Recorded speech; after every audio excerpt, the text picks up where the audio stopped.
प्रिया सिंह सोमवंशी और अब बात एक ऐसे चिंगारी की करेंगे जो इराक की राजधानी बगदाद में इन दिनों भड़की हुई है, लेकिन पूरी दुनिया तीसरे विश्व युद्ध का खतरा मंडरा रहा है।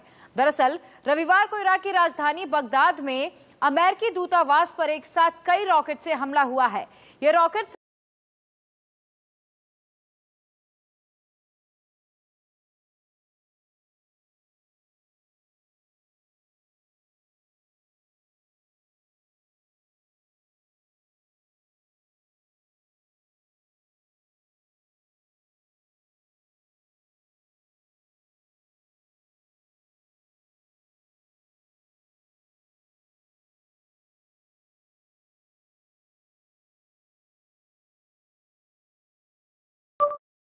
अमेरिकी दूतावास को निशाना बनाते, उसे तबाह करते, उससे पहले ही सभी रॉकेट्स को हवा में ही नष्ट कर दिया गया।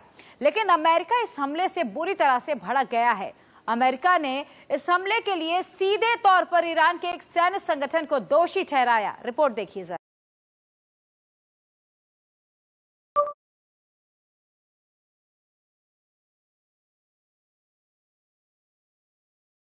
The U.S. targets the embassy. All the rockets were destroyed in the air before they were destroyed. But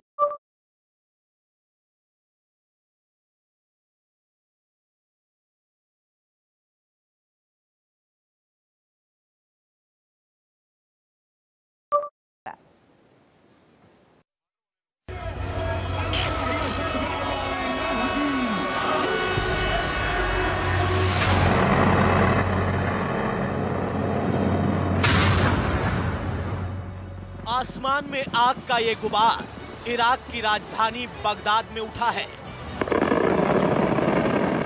जहां रविवार को ग्रीन जोन में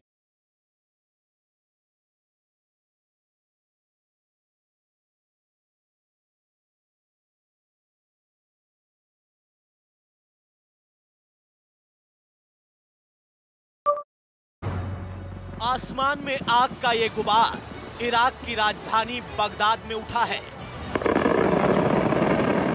जहां रविवार को ग्रीन जोन में स्थित अमेरिकी Welcome back. Now, the Union Health Ministry has called for an urgent meeting of its joint monitoring group. प्रिया सिंह सोमवंशी और अब बात एक ऐसे चिंगारी की करेंगे जो इराक की राजधानी अमेरिका नष्ट कर दिया गया। जरा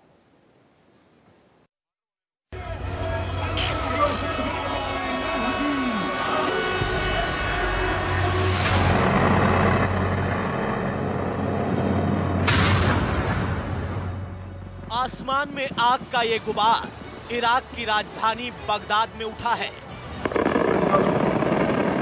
जहां रविवार को ग्रीन जोन में स्थित अमेरिकी दूतावास पर एक साथ 8 रॉकेट ने हमला बोल दिया।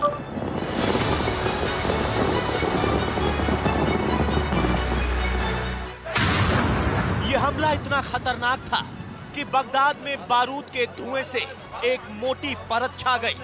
पूरे ग्रीन जोन में हड़कंप मच गया। लेकिन बड़ी बात यह थी कि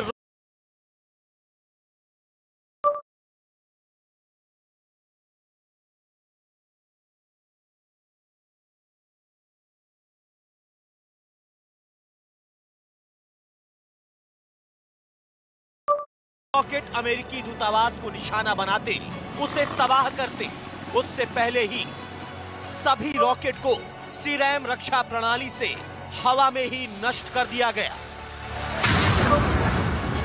इन तस्वीरों में आप देख सकते हैं कि आसमान में रॉकेट फूट रहे हैं। अमेरिकी दूतावास पर यह हमला किसने किया, इसकी जिम्मेदारी फिलहाल किसी ने नहीं ली है।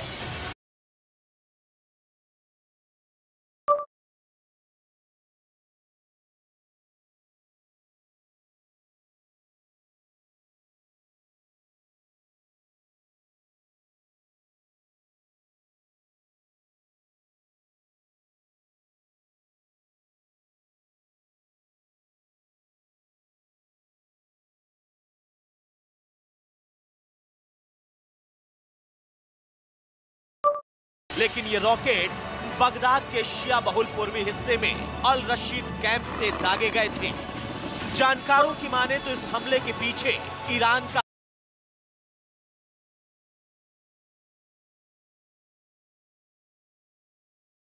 हाथ है। ईरान और अमेरिका के रिश्ते जो हैं पिछले कुछ वर्षों से लगातार खराब होते जा रहे हैं और पिछले एक वर्ष में उसमें बहुत ही गिरावट आई हाथ है। ये रॉकेट बगदाद के शिया बहुल पूर्वी हिस्से में अल रशीद कैंप से दागे गए थे।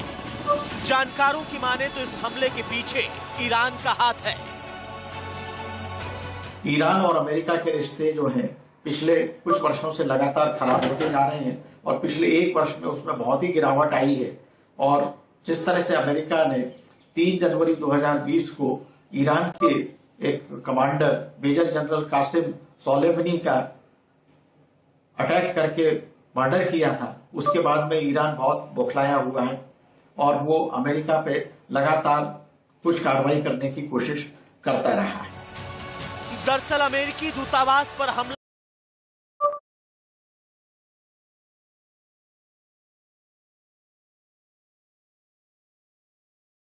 करके ईरान कमांडर सुलेमानी की मौत का बदला लेना चाहता है। उधर अमेरिका ने भी इस हमले के लिए ईरान समर्थित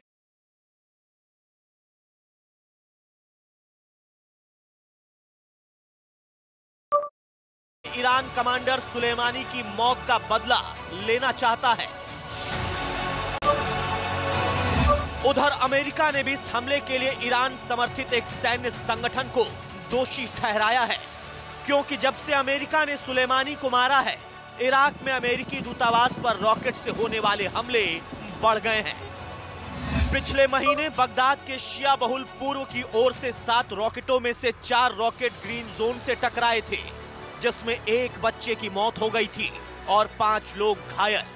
इस हमले की जिम्मेदारी अश्ब अल कहफ नाम के एक सैन्य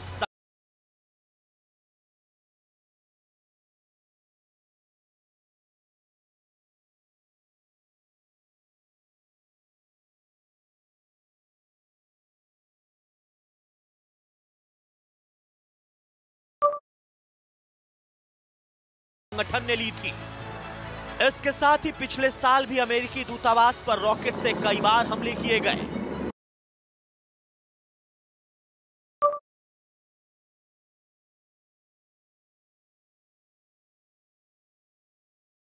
और इन हमलों को देखते हुए सितंबर में अमेरिका ने चेतावनी दी थी कि अगर इराक ने इन रॉकेट हमलों को रोकने के लिए कोई ठोस कदम नहीं उठाया तो अमेरिका बगदाद में अपनी एम्बेसी बंद कर देगा।